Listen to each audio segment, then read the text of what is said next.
மக்களிடையே மனிதமும் ஆலயங்களின் புனிதமும் பாதுகாக்கப்படணும்.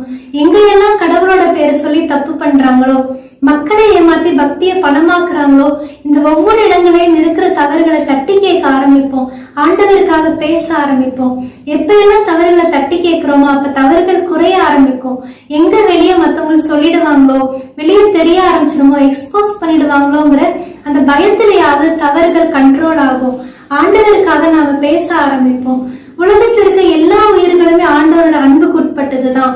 மனிதர்களாகிய நம்ம மட்டும்தான் தூய வாழ்வுக்காக அழைக்கப்பட்டிருக்கிறோம். நம்ம தூய வாழ்வுக்கான இந்த அழைப்பை உணர்ந்து நம்ம கிட்ட இருக்க ஐடல் வர்ஷிப் என்னங்கிறத நாம கண்டுபிடிச்சு ஆண்டவருக்கு உகந்த ஒரு தூய வாழ்க்கையை நம்ம வாழறதுக்கு நம்மளுடைய பிரேயர் லைஃபை நம்ம ஸ்ட்ரென்தன் பண்ணிக்கிட்டு ஆண்டவருக்காக நம்ம உண்மையை பேசுறதுக்கு, தவறுகளை எதிர்த்து ஆண்டவருக்காக குரல் கொடுத்து வாழறதுக்கான அருளை ஆண்டவர்கிட்ட நாம வேண்டி கேட்போம். இதுக்குள்ள ரிஸ்க் இருக்குதுதான். எல்லாத்தையும் தாண்டி ஆண்டவரோட அருள் பாதுகாப்புங்கிறது நமக்கு எப்பயுமே கூட இருக்குங்கிறத நம்ம நம்பி ஆண்டவருக்காக நாம பேச ஆரம்பிப்போம்.